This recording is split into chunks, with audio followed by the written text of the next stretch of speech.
The OmniBook 5 used to be HP's budget king. I bought one last year for $400. Now for that money, it was a great buy. You got this no-frills laptop that was good enough for basic web browsing and office work. Its cons were its middling performance, which really limited you to basic web browsing and office work. It also was just rather heavy. Well, this year laptop prices have just gone through the roof, and HP are now trying to do something sneaky. They're trying to slot their much worse OmniBook 3 into the space that this one filled. With this change in pricing, it means that the OmniBook 5 now seems to range for around $700. That's for the configuration that we have with a very low-performing Core processor, up to $1,000 for models with a better Core Ultra processor. Look guys, I've only your time. I'm not going to make you watch this entire video to find out whether you should buy an OmniBook 5. I'm just going to tell you right now. When it comes to the high-end model, absolutely not at this price point. A MacBook Air is just a much better buy. In fact, you can get HP's own OmniBook 7 or X for that kind of money, and those are better too. This OmniBook 5, it really needs to be about $200 cheaper than those. When it comes to the budget configuration, that's the model that we have. It is a very solid one to get. I think it's actually better than the MacBook Neo, but Dell's new budget XPS 13 is just better than both of them. So only buy the OmniBook 5 if it's cheaper than the XPS 13. That's assuming the XPS 13 has the same 16GB of memory as the OmniBook 5. Anyway, as usual, all the recommendations will be listed below this video as well as on our website bestlaptop.deals. Over there we track prices right across retailers to ensure you're getting the best discount possible, because that's very important right now. Let's get into the video. Performance-wise, the OmniBook 5 that we have, it uses a very low-powered Intel Wildcat processor called a Core 5 or Core 7. Do not confuse this with a Core Ultra 5 or Ultra 7. This one is worse. Since, as I said, there is a more expensive OmniBook 5 with a Core Ultra processor, we've actually added the XPS 14 to our graphs. It has that chip, so you can see how that one might perform. I've also added a bunch of other processors in laptops you will find in this price range. Now, since processor names are so ludicrously confusing right now, on our website bestlaptop.deals, to help you out, we've just grouped them into 4 buckets: max performance, good performance, basic, and poor. This Core processor delivers poor performance, meaning it's really only suitable for web browsing and office work. If you are a student, fine for studying law, med, or liberal arts. Those disciplines, they don't require a lot of computing power. If, on the other hand, you are studying STEM, you'll at least want one with basic computing power like the Core Ultra 7 that I'm showing you here. As you can see from our Geekbench results, which test common performance tasks that you may do on your laptop, this OmniBook 5, at least the one with the Wildcat processor, performs around the same as a MacBook Neo. That one uses a mobile phone processor from 2024. You can clearly see that the OmniBook 3 with Qualcomm Snapdragon X processor, that's from the Gen 1, it performs a little bit better. As do laptops with Intel's Ultra 5 and Ultra 7 processors, even ones from their Series 2 from last year. In Cinebench, which tests the max performance a laptop is capable of, it's a similar story. Here you can see the OmniBook 5 is a little faster than the Neo, but it's still not a powerful processor. Now, over to graphics performance, just like CPUs to make your life easy when you're shopping for a laptop, on bestlaptop.deals we classify all GPUs into those 4 performance categories.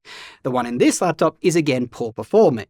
There is an Acer Aspire 14 available around this price point with a Core Ultra 7 Series 2 Lunar Lake processor, and that one has a much better integrated GPU, the 140V, so obviously buy that one if you want graphics performance.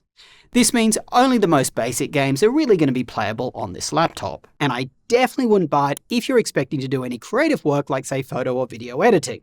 Now, rounding up performance, the only other thing that I did want to draw your attention to is on occasion you will hear some fan noise with this laptop. It's not often, but it does happen. This is just not a completely silent laptop like, say, the MacBook Neo. The XPS 13 that I talked about earlier too, that is much quieter. On the positives, you don't feel any heat on the keyboard deck.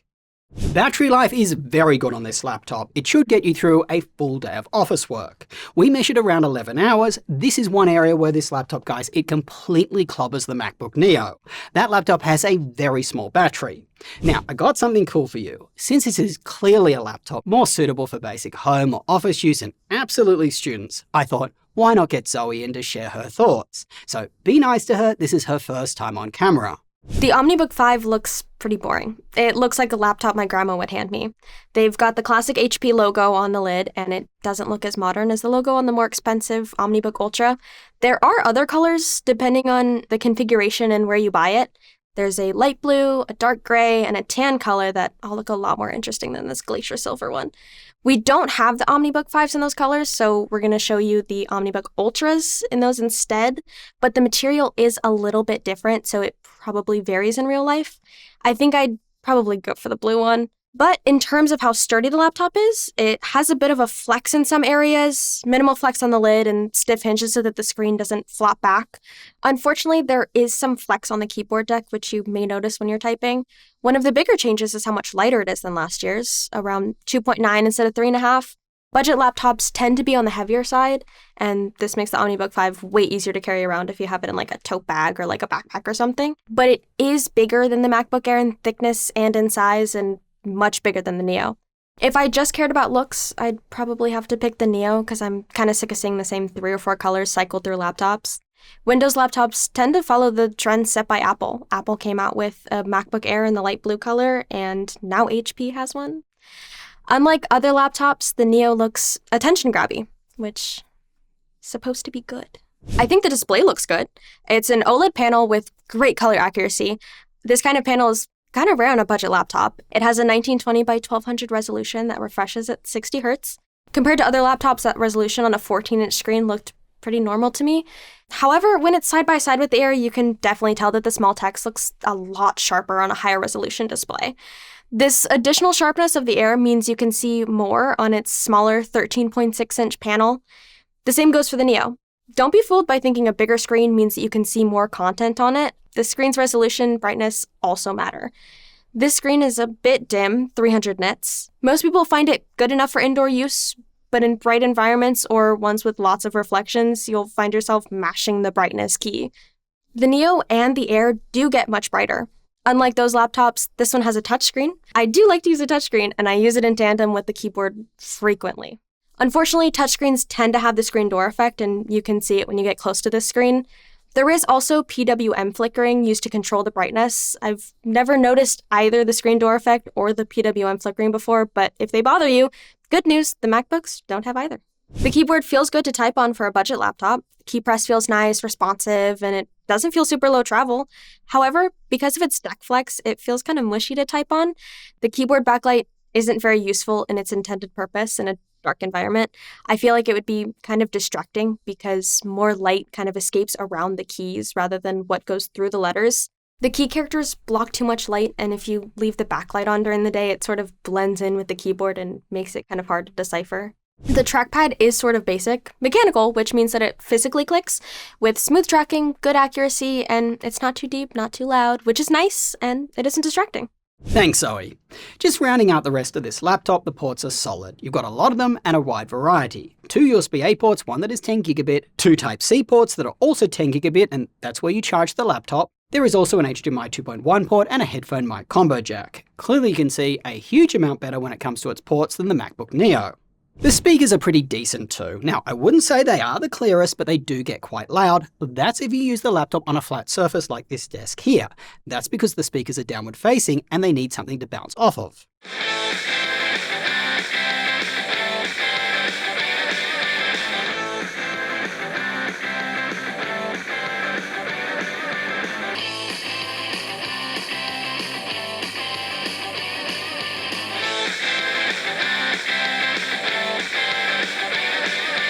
Here's what the webcam looks and sounds like on the new OmniBook 5. It's not a good one, as you can clearly see. It does, in its favour, have a physical privacy shutter, and it does have Windows Hello facial recognition to get you logged in fast. If you're just using dimmer house lights, not the studio lights that I was using before, it looks even worse. Getting the back off the laptop is easy. Storage is upgradable, as is the Wi-Fi card. The standard one is only Wi-Fi 6, but I think that's fine for a laptop with this kind of performance. You can customize it when you buy it from HP with Wi-Fi 7, but you may want to just upgrade that yourself. That's because both the Wi-Fi cards are real tech ones. In the past, some people have reported issues with those. I want to be clear, we had no issues with this laptop in any kind of Wi-Fi scenario, and we used it in a bunch of different places with a lot of different routers. Nonetheless, Intel Wi-Fi cards do tend to be preferred for maximum stability.